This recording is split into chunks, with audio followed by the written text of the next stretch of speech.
యేసు నామంలో మీకు శుభములు సమృద్ధిగా కలుగునుగాక. మధురం నీ వాక్యం అనే కార్యక్రమానికి స్వాగతం. ఈరోజు మనం దేవుని చిత్తం చేయువారు పొందు దీవెనలు అనే అంశాన్ని గురించి ధ్యానించుకుందామండి.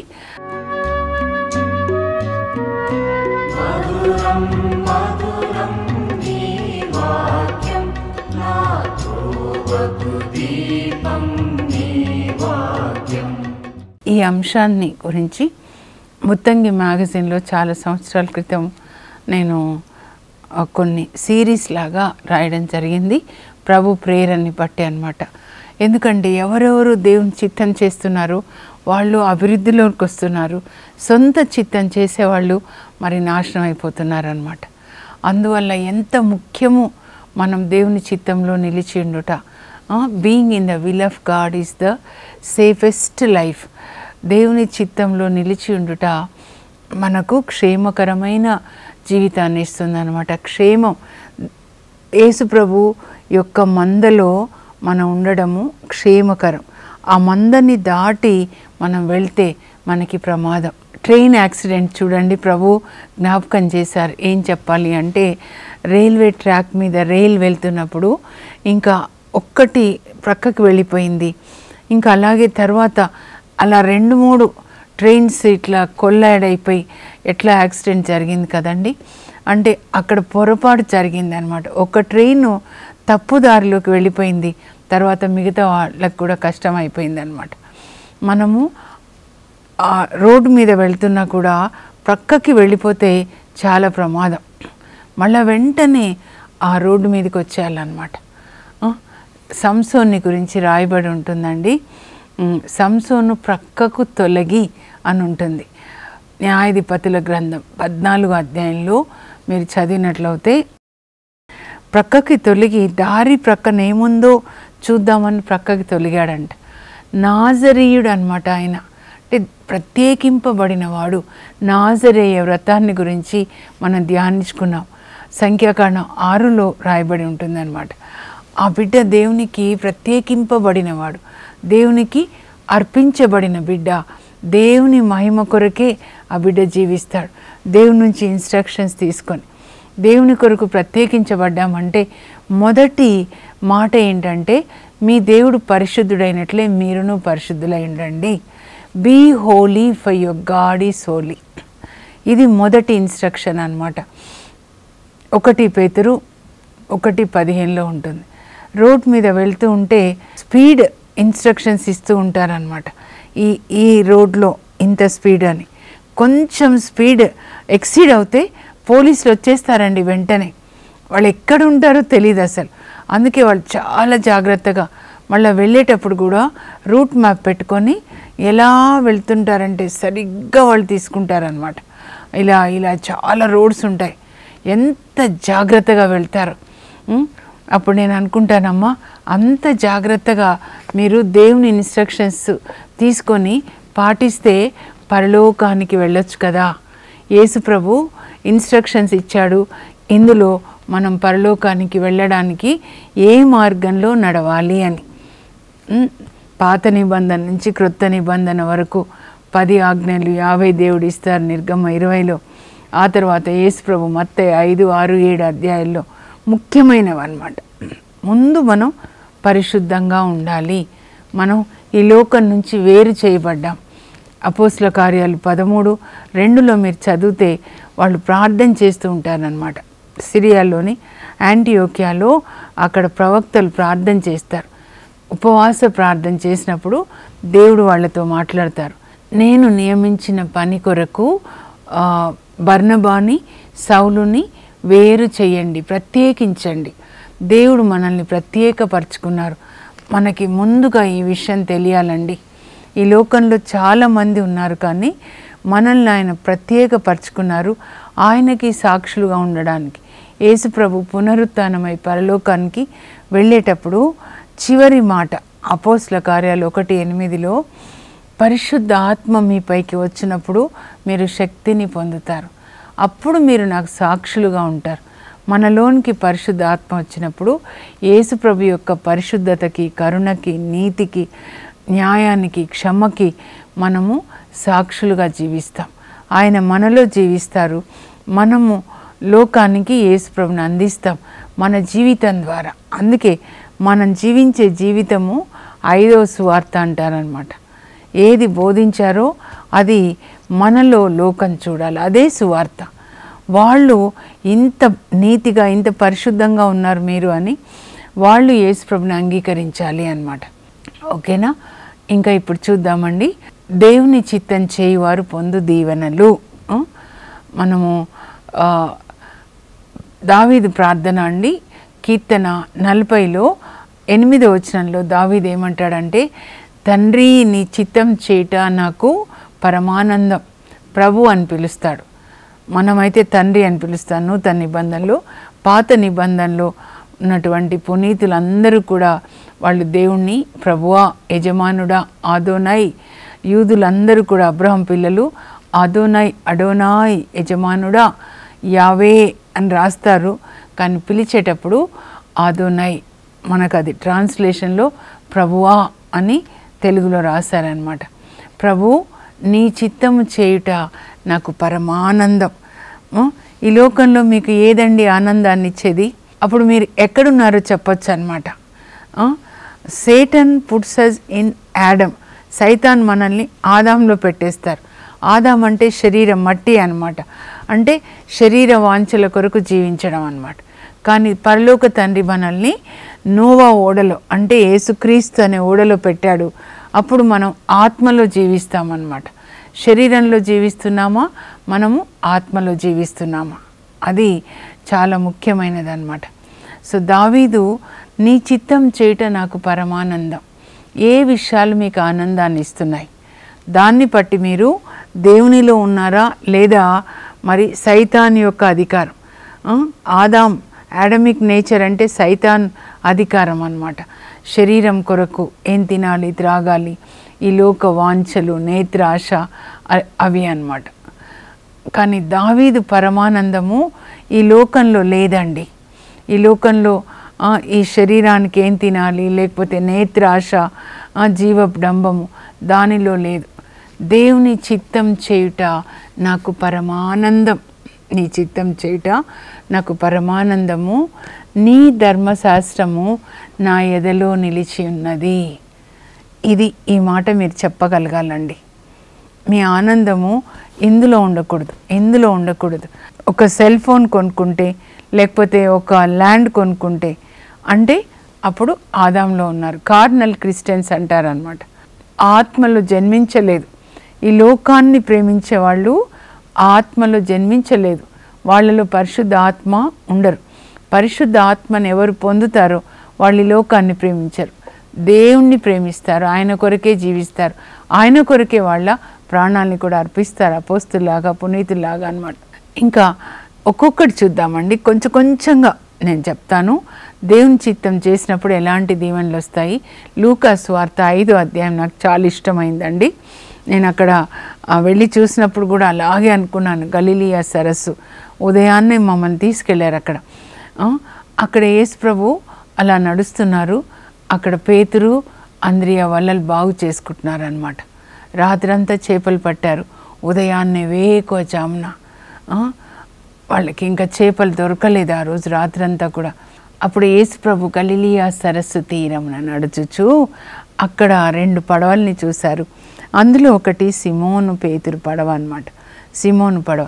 యేసు ప్రభు అందులో కూర్చొని ఒడ్డున్న ఉన్న జనులకి సువార్తను బోధించిన తర్వాత ఇంకా అప్పుడు పేతురు అంద్రియలతో చెప్తాడు, ఏదో పడవని లోతునకు తీసుకొని వెళ్ళి వల వేయండి.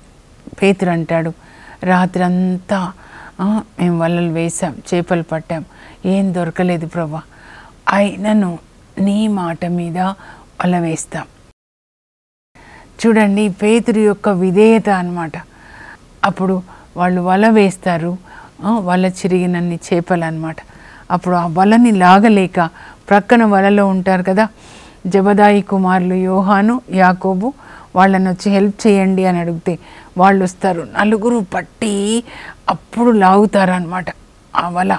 వల చిరిగినన్ని చేపలు, వీళ్ళ పడవ నిండుతుంది, వాళ్ళ పడవ కూడా నిండుతుందండి. పడవలు మునిగిపోయి అన్ని చేపలంట. అప్పుడు పేతురు అనుకుంటాడు, రాత్రంతా పడలేదు చేపలు, ఇప్పుడు ఎట్లా పడ్డాయి? ఇప్పుడు యేసుప్రభు ఉన్నారు పడవలో అన్నమాట. మీ పడవలో మీ జీవితంలో యేసుప్రభు ఉన్నప్పుడు మీ పనికి కూడా అలాగే జయం కలుగుతుంది అన్నమాట.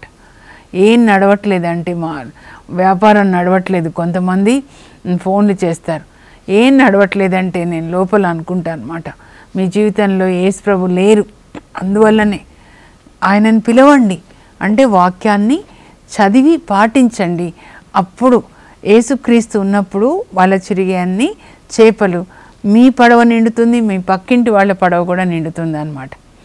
అప్పుడు యేసుప్రభు మరి ఆ పడవ దిగి వెళ్తూ ఒక మాట అంటారనమాట, మీరు నన్ను అనుసరించండి, నేను మిమ్మల్ని మనుషులను పట్టువాళ్ళుగా చేస్తాను. అప్పుడు పడవని, వలలు, చేపలు అన్నీ విడిచిపెట్టి పేతురు, అంద్రియ యేసుప్రభుని అనుసరిస్తారు. ఇది నూతన నిబంధన అండి.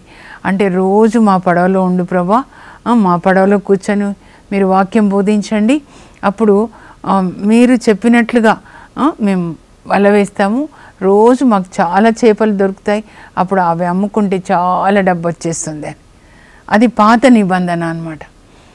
ఈ లోక సంపదల కొరకు యేసుప్రభుని, మరి మన సొంత అవసరాల కొరకు యేసుప్రభుని వెదకడం అన్నమాట. అలా కాదు, యేసుప్రభుని ప్రేమించేవాళ్ళు ఈ లోకాన్ని ప్రేమించకూడదు.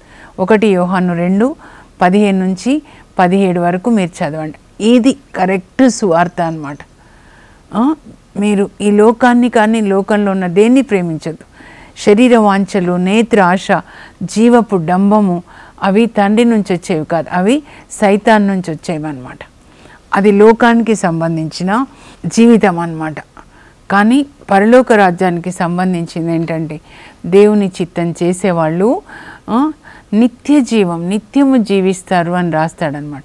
ఇవన్నీ మీరు ప్రేమించొద్దు, కానీ దేవుని యొక్క వాక్యం చదివి దాని ప్రకారం జీవిస్తే మీరు నిత్య జీవాన్ని పొందుతారు. ఇదండి గాస్పెల్. నేను ఎవరైనా వాక్యం చెప్పినప్పుడు వాళ్ళు దేని గురించి చెప్తున్నారు చూస్తాను, అంటే ఈ లోక ఆశలు అన్నమాట. ఇలా ప్రార్థించుకుంటే ఈ లోక సంబంధమైన వస్తాయని. ధనికుడికి అన్నీ ఉన్నాయి కదండి, అయినా నరకానికి వెళ్ళాడు, ఘోర నరకం అన్నమాట. మరి సొలొమోన్ చూడండి, అన్నీ ఉన్నాయి కదా. మరి ఇంకా మనం ఒక్కొక్కటి చూద్దాము, దేవుని చిత్తంలో ఉన్న వాళ్ళని దేవుడు ఎలా కాపాడతారో. యోసేపుని మనం చూసినట్లయితే ఆది గ్రంథంలో 37-50 వరకు అండి. చాలాసార్లు చెప్తున్నాను, మీరు అర్థం చేసుకోవాలి. నాకు చాలా ఇష్టమైనటువంటి వ్యక్తులు బైబిల్లో యోసేపు, దావీదు, అబ్రహాం, ముగ్గురు అనుకోండి పాత నిబంధనలో. కానీ ఎక్కువ ఇష్టం యోసేపు, తర్వాత దావీదు, చాలా చాలా ఇష్టం అన్నమాట. యోసేపుని వాళ్ళ అన్నయ్యల అసూయ చేత అమ్మేస్తారు ఇష్మాయేలీలకి. ఇష్మాయేలీలు మరి ఐగుప్తుకి తీసుకొని వెళ్ళి అక్కడ అమ్మకానికి పెడతారు. బానిసల్ని అట్లా వరుసలో నిలబెట్టి అమ్మకానికి పెడితే కొనేవాళ్ళు కొనుక్కుంటారు. పోతీఫర్ కొనుక్కుంటాడు. పోతీఫర్ ఇంట్లో 11 సంవత్సరాలు పనిచేస్తాడు. ఆదికాండం 39 మీరు చదవాలి, యోసేపు గురించి చదవాలంటే. అక్కడ యోసేపు అడుగుపెట్టిన దగ్గర నుంచి యోసేపుని బట్టి దేవుడు పోతీఫర్ని ఆశీర్వదిస్తున్నారు. ఎందుకంటే దేవుడు యోసేపులో ఉన్నాడు కనుక పోతీఫర్ ఇంట్లోకి యోసేపు వచ్చాడంటే దేవుణ్ణి తీసుకొని వెళ్ళాడనమాట. మనం కూడా ఒక ఇంటికి వెళ్తే దేవుణ్ణి తీసుకొని వెళ్ళాలి, వాళ్ళ ఆశీర్వాదాలు పొందాలండి. అది మన వల్ల ఎంతమంది ఆశీర్వాదం పొందుతున్నారు అనేది మనకి దేవుడిచ్చిన ఆశీర్వాదం అన్నమాట. యేసు ప్రభు ద్వారా ఎంతమంది ఆశీర్వదించబడ్డారు, అదే మనకిచ్చిన ఆశీర్వాదం అన్నమాట. యోసేపు వచ్చిన దగ్గర నుంచి పొలంలో విత్తనాలు వేస్తే 100 రెట్ల పంట వస్తుంది. గొర్రెలు మేపుతుంటే గొర్రెలు పిల్లలు పెడతా ఉన్నాయి. అమ్మిన తర్వాత ఇది అమ్ముకొని రాయి అంటే ఇదో ఇన్ని రూపాయలు, ఇన్ని పైసలు ఇంత వచ్చాయి, ఇన్ని వేలు, ఇన్ని వందలు, 23 రూపాయలు కరెక్ట్గా ఇస్తున్నాడు. గమనించాడు. ఒక్క రోజులోనే తాళాలు మనం ఎవరికి ఇవ్వం కదండి. గమనిస్తూ ఉన్నాడు, ఈ అబ్బాయి ప్రార్థన చేసుకుంటున్నాడు, వ్యర్థమైన మాటలు లేవు, నమ్మకంగా పనిచేస్తున్నాడు, ఏదైనా అమ్మమన్నప్పుడు. అప్పుడు చూసి పోతీఫర్ తాళాలు గుత్తి అంతా ఆయనకిచ్చి, అయ్యా నేను రాజు దగ్గర పనిచేస్తాను, ఎప్పుడో ఇంటికి వస్తాను, మొత్తం నువ్వే చూసుకో, ఎందుకంటే గమనించాడు దేవుడు అతనితో ఉన్నాడు కనుక అతన్ని బట్టి పోతీఫర్ పొలము పుట్ర అంతా కూడా ఆశీర్వదించబడింది అన్నమాట. ఇదండి మన సాక్ష్యం అన్నమాట. ఆ తర్వాత మరి పోతీఫర్ అక్కడ పనిచేస్తున్నాడు రాజు దగ్గర, ఎప్పుడో ఒకసారి ఇంటికి వస్తాడు, 3 నెలలు కావచ్చు. పోతీఫర్ భార్య కన్ను వేస్తుందన్నమాట యోసేపు మీద. అందంగా ఉన్నాడు అని రాయబడి ఉంది. నాతో పాపం చేయవా అన్నప్పుడు ఆయన ఇంకా పారిపోయేవాడంట. ఆమె అలా శోధించినప్పుడు ప్రతిరోజు శోధించిందంట. చివరికి ఒకరోజు పట్టుకుంటుందన్నమాట, ఆయన పైబట్ట పట్టుకొని లాగుతుంది. యోసేపు పారిపోయాడంట. సిరా గ్రంథం 21లో ఉంటుంది 3వ వచనంలో, సర్పం నుంచి ఎలా పారిపోతామో సర్పం చూస్తే పాపం నుంచి కూడా అలాగే పారిపోండి.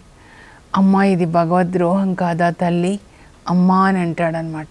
నాలో ఉన్న దేవునికి నేను ద్రోహం చేయలేనమ్మా, అయినా కూడా యజమానుడు నిన్ను నా చేతిలో పెట్టలేదమ్మా, మిగతా అంతా పెట్టారు. ఎందుకంటే నీవు ఆయన ఎముకలో ఎముక, ఆయన దేహంలో దేహం, ఎముక లోపలే ఉండాలి, బయటికి రాకూడదు. అందువల్ల ఆమె మాటలు మార్చి అబద్ధాలు చెప్పి భర్తకి యోసేపుని జైల్లో పెట్టిస్తుంది. ఇలా నాలుకతో అబద్ధాలు చెప్పే వాళ్ళు ఉన్నారనమాట. సైతాన్ లోపల ఉంటే కామ పిచాచి, అబద్ధాల పిచాచులు చూడండి. కానీ యోసేపు 2 సంవత్సరాలు జైల్లో ఉన్న తర్వాత దేవుడు ఆయనని హెచ్చించి గవర్నర్ని చేస్తే 30 సంవత్సరాల వయసులో గవర్నర్ చేస్తే 110 సంవత్సరాలు 80 సంవత్సరాలు గవర్నర్గా అందరి ఆకలి తీరుస్తాడు. ఐగుప్తులో వాళ్ళ ఆకలే కాదండి, చుట్టుప్రక్కల ఉన్నవాళ్ళు కొట్లు తెరిచి ధాన్యాన్ని పంచాడు. మనం తపస్కాలంలో ధ్యానించుకున్నాం కదా, దేవుని వాక్యం అనే ధాన్యంతో నింపబడి అందరికీ పంచడం అన్నమాట. తండ్రిని చూసుకుంటాడు, అన్నయ్యని ఆదరిస్తాడు. అందువల్ల ఇప్పుడు 12 గోత్రాలు అలా ఉన్నాయన్నమాట. అలా దేవుని చిత్తం చేసేవాళ్ళు పొందే దీవెనలు అన్నమాట.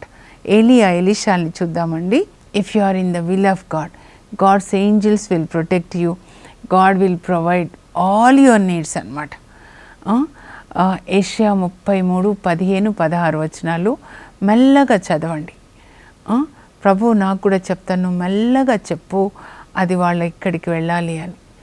నీతితో జీవించువాడు, సత్యమును పలుకువాడు కొండ మీద కట్టబడిన ఇల్లులాగా సురక్షితంగా ఉంటాడంట. కొండ మీద ఇల్లు చాలా సురక్షితంగా ఉంటుందన్నమాట. క్రింద ఇల్లు అయితే కూలిపోతుంటాయి, తుఫాన్ కదా అట్లా. కానీ కొండ అంటే రాయి, దేవుని వాక్యం మీద కట్టబడిన ఇల్లు. ఆ ఇంట్లో లైట్ వేస్తే ఊర్లో అందరికీ లైట్ వస్తుంది, లైట్ హౌస్ లాగా అన్నమాట. వారికి అన్నపానీయములకు లోటు ఉండదంట. ఇదండి నిజంగా నీతితో జీవిస్తే అన్నపానీయములకు లోటు ఉండదు. అంతేకాదు ఇంకా యెషయా 32:18లో దేవుని చిత్తం చేసేవాళ్ళు చీకు చింత లేకుండా శాంతి సమాధానములతో జీవిస్తారండి. ఈ ఆశీర్వాదాలన్నీ దేవుని చిత్తం చేసే వాళ్ళకి దేవుడు ఇస్తారండి. చూద్దాం ఎలా కాపాడతారో. 91వ కీర్తన 11లో ఉంటుంది కదా, దేవుడు నీ ఇంటి చెంతకెట్టి కీడు రాదు, ఎలాంటి అనారోగ్యం కానీ ఏది కూడా రాదు, ఎందుకంటే దేవుడు నిన్ను తన దూతల ఆధీనంలో ఉంచుతారు. నువ్వు ఎచ్చటికి వెళ్ళినా కూడా దూతలు నిన్ను కాపాడుతుంటారు. దానియేలుని సింహాల బోన్లో వేస్తారు కదండి. అప్పుడు దానియేలుని సింహాల బోన్లో వేసే లోపలనే దేవుడు దానియేలు కంటే ముందే దూతను అక్కడ పంపించేస్తారనమాట. అక్కడ సింహాల మధ్యలో రాత్రంతా ఉంటాడు, ఆ దూతతో మాట్లాడుతూ ఉంటాడు, దూత ఆయనతో మాట్లాడుతూ ఉండొచ్చు అనమాట. దేవుడు దూతను పంపించి సింహాల నోళ్ళను మూయిస్తారు. ప్రొద్దున్నే దర్యావేష్ రాజు ఆ సింహాల బోను ఆ తలుపు తెరిచి, ఇలా ఊహించుకోండి, పైన కప్పు తెరిచి, దానియేలు నీవు ఇంతటి విశ్వాసంతో సేవిస్తున్న నీ దేవుడు నిన్ను కాపాడా? అప్పుడు దానియేలు అంటాడు, అవును మహారాజా, దేవుడు తన దూతను పంపించి నన్ను కాపాడాడు. ఎందుకంటే నేను మీకు ఎలాంటి అపకారం చేయలేదు, నేను నిర్దోషిని, ఒక్క దోషం కూడా లేదు. కనుక సింహాలతో కలిసి అక్కడ ఉన్నాడండి రాత్రి అంతా కూడా. దూత మాట్లాడుతూ ఉండొచ్చు, నువ్వు అంటే దేవునికి చాలా ఇష్టం దానియేలు. అందుకే వాళ్ళు ప్లాన్ చేస్తారు. దానియేలు 6లో అక్కడ దర్యావేషు రాజు 120 రాష్ట్రాలకి పెద్ద, ఒక్కొక్క రాష్ట్రానికి ఒక రాష్ట్రపతి, గవర్నర్ అన్నమాట. వాళ్ళందరి మీద ముగ్గురు పెద్దవాళ్ళు అన్నమాట. ఆ పెద్దవాళ్ళలో ఈయన ఒకరు. అప్పుడు రాజు అనుకుంటాడు ఎంత నీతిమంతుడు దానియేలు. సో ఈ 120 మంది ప్లస్ ముగ్గురు అందరికంటే పెద్దగా దానియేల్ని అపాయింట్ చేయాలి అంటే వాళ్ళ అసూయతో కుట్రలు పన్ని మరి రాజు ఒక ఆజ్ఞ జారీ చేసి సింహాల బోన్లో వేసేలాగా ఒక నెల రోజులు ఎవరు కూడా ప్రార్థన చేయకూడదు. కానీ దానియేలు ప్రతిరోజు చేసినట్లే తన ఇంటి పై గది కిటికీ తెరిచి యెరూషలేము వైపు తిరిగి 3 సార్లు ప్రార్థన చేస్తున్నాడు. ప్రార్థన చేసినందుకు ఆయనని సింహాల బోన్లో వేస్తారు. అది దేవుని యొక్క చిత్తం అన్నమాట. దేవుని చిత్తంలో ఉన్నాడు దానియేలు కనుక దేవుడు మరి దూతని పంపించి ఆయనని కాపాడారండి. అలాగే మీరు 2వ రాజుల గ్రంథం చూస్తే ఎలీషా ప్రవక్త అండి 6వ అధ్యాయం అన్నమాట. ఇలా చూపిస్తున్నాను మీకు గుర్తుపెట్టుకోవాలని. 2వ రాజులు 6వ అధ్యాయంలో 17వ వచనం అండి. అక్కడ ఎలీషా ప్రవక్తని బంధించి తీసుకొని రమ్మని ప్రక్కన సిరియా రాజు చాలామంది సైన్యాన్ని పంపిస్తాడు. 1000-2000 మంది అట్లా ఉండొచ్చు అనమాట. రాత్రిలో వస్తారనమాట. ఎలీషా దోతాన్లో ఉన్నాడు. ఎలీషా ఇంటి చుట్టూ కూడా వీళ్ళు కమ్ముకుంటారనమాట ఆయనని పట్టుకొని రావాలని. ఎలీషా రాత్రి నిద్రపోతున్నాడు అనమాట. ఇంకా వేకువజామున ముందు ఎలీషా సేవకుడు లేస్తాడండి, గెహాజీ. లేచేసరికి అమ్మ సిరియా సైనికులు అనమాట, ఆయుధాలతో ఖడ్గాలతో ఉంటారు. ఎలీషా ఒక్కడిని పట్టుకోవడానికి అనమాట.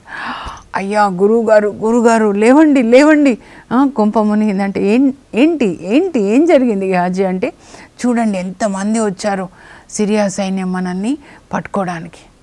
అప్పుడు కూల్గా చెప్తాడు ఎలీషా, వాళ్ళ వైపు ఉన్న వాళ్ళకంటే మన వైపు ఉన్న వాళ్ళే ఎక్కువ, ఎవరున్నారు మనకి ఎవ్వరు లేరు కదా అంటే, అప్పుడు ఎలీషా ప్రార్థిస్తాడు దేవుణ్ణి, ఇదిగో ఇతనికి కన్నులు తెరువు ప్రభా అని. ఏ కన్నులు అంటే ఆత్మ కన్నులు అనమాట. అప్పుడు దేవుడు ఆయన ఆత్మ కన్నులు తెరిస్తే అప్పుడు ఏం చూస్తాడంటే గెహాజీ అక్కడ ఆ దోతాన్ చుట్టూ ఎలీషా చుట్టూ అగ్ని రథాలన్నమాట. ఎలీషా నిద్రిస్తుండగానే ఎలీషా ఏం ప్రార్థన చేయలా, నా కోసం దూతల్ని పంపించండి ప్రభా, సిరియా రాజు ఇంతమంది శత్రువులను పంపించాడు. ఆయన హాయిగా నిద్రపోతున్నాడు.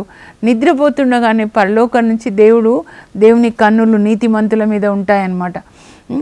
అప్పుడు అగ్ని రథాలని పంపిస్తాడనమాట. ఆయన చుట్టూ అగ్ని రథాలు, ఆ అగ్ని రథాల్లో అగ్ని దేవదూతలు అగ్ని ఖడ్గాల్ని పట్టుకొని అనమాట. ఇంకా అప్పుడు ఒక తమాషా చేస్తాడండి ఎలీషా, ఒక ప్రార్థన చేస్తాడనమాట. ఏమనంటే, ప్రభువా ఈ సిరియా సైనికులందరి కళ్ళు పోయేటట్టు చెయ్యి. అప్పుడు అందరూ గుడ్డివాళ్ళు అవుతారనమాట. గుడ్డివాళ్ళు అయిపోయిన తర్వాత వాళ్ళు ఇట్లా తడుముకుంటుంటే ఏంటి ఇలా జరిగిందని అప్పుడు ఎలీషా వాళ్ళ దగ్గరికి వెళ్ళి, మీరు ఎవరిని వెతుకుతున్నారు? ఎలీషాను కదా, నేను తీసుకెళ్తా, రండి రండి అని ఇజ్రాయిల్ రాజు కోటలోనికి తీసుకెళ్తాడనమాట. రాజుకి ఎంతో సంతోషం, శత్రువుల సైనికులు ఇంతమంది వచ్చేసారు కదా, వీళ్ళని చంపేనా అని అడుగుతాడనమాట రాజు. అంటే ఎలీషాని అంత గౌరవిస్తాడు.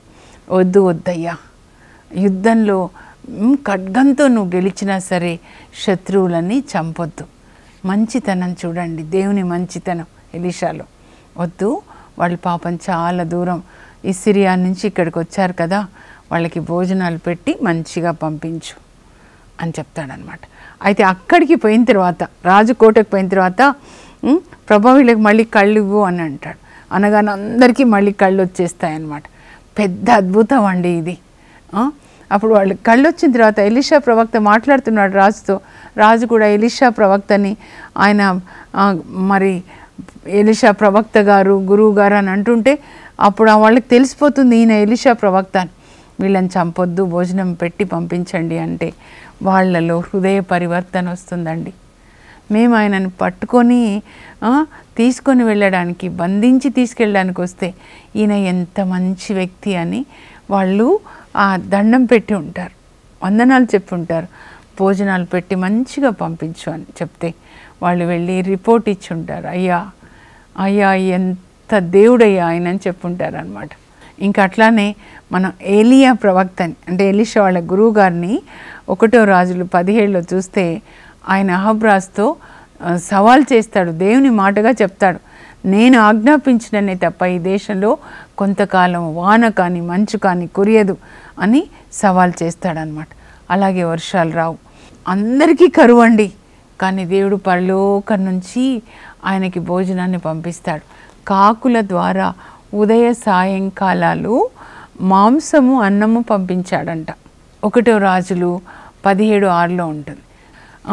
ఒక్క వ్యక్తికి ఉదయము సాయంకాలం అన్నమాట. మనం దేవుని చిత్తం, ఏలియా, ఎలీషాలు, యోసేపు, పేతురు వీళ్ళందరూ దేవుని చిత్తం చేశారండి. అందువలన దేవుడు వాళ్ళని కాపాడుతున్నారు. సింహాల బోనా లేకపోతే అగ్నిగుండమా, యేసుప్రభువే వెళ్ళి కాపాడతారు. దానియేలు 3:29 దానియేలు స్నేహితులను అనమాట. దేవుని కుమారుడు అంటాడు నెబుకద్నెజర్ రాజు దానియేలు 3:92 అనమాట. మీరు దేవుని చిత్తంలో ఉన్నప్పుడు మీరు ఎక్కడున్నా దేవదూతలు కాపాడతారండి. మీకు అన్నపానీయములకు లోటు ఉండదు. దేవుని బిడ్డలకి ఏ లోటు ఉండదన్నమాట. 34వ కీర్తనలో చాలా చెప్తాడు దావీదు, నీతిమంతుల ఎముక ఒక్కటి కూడా విరగదు, సింహపు పిల్లలకి ఆహారం లేక అలమటిస్తాయేమో, కానీ దేవుని చిత్తం చేసే వాళ్ళకి ఏ లోటు ఉండదు. కనుక మనం ఎక్కడ మారాలంటే బైబిల్ గ్రంథాన్ని చదవాలి. ఈరోజు చదవండి, రోజు చదవండి. మత్తయి 5, 6, 7 3 అధ్యాయాలు చదివి మెల్లగా పాటించండి. ప్రార్థన అంటే దేవుని వాక్యాన్ని విని దాన్ని పాటించడం అన్నమాట. ప్రార్థన చేసుకుందాం. పరలోకపు మా తండ్రి, మీ పరిశుద్ధ నామమునకు స్తోత్రం కలుగును గాక. ప్రభా, నా మాటని మీరు శ్రద్ధగా విని పాటిస్తే మీరే నా పవిత్ర ప్రజలు అని ముందుగా మీరు చెప్పారు. నిర్గమకాండం 19:3 ప్రభా మోషేతో, నా గొర్రెలు నా స్వరాన్ని వింటాయి, అవి నన్ను వెంబడిస్తాయి, నేను వానికి నిత్య జీవాన్ని ఇస్తానని యేసయ్య మీరు యోహాను 10:27 చెప్పారు. మీ మందలో ఉన్న మీ గొర్రెలైన మేము మీ స్వరాన్ని వినాలి. మీరు వాక్యంలో ఏం చెప్పారో దాన్ని మేము చదివి పాటించేటట్లు విధేయాత్మక హృదయాన్ని మాకు దయచేయండి ప్రభా. మా సొంత నిర్ణయాలు తీసుకోవద్దు, సైతాన్ చిత్తం అసలే చేయకూడదు నాయన. కృప దయచేయండి. ఎలా యోసేపు ప్రభా, పేతురు, దానియేలు, దావీదు, ఏలియా, ఎలీషాలు మీ చిత్తం చేసి మీ కొరకు ప్రకాశించారో ఆ కృపని మాకు దయచేయండి. యేసు నామంలో అడుగుచున్నాం తండ్రి, ఆమెన్. మరియ తల్లిలాగా దావీదులాగా మీ చిత్తమే నెరవేరును గాక. నీ చిత్తం చేయుట పరలోక తండ్రి నాకు పరమానందం అని చెప్పి వాక్యం చదివి దాన్ని పాటించండి. అదే ప్రార్థన. God bless you. Have a blessed day.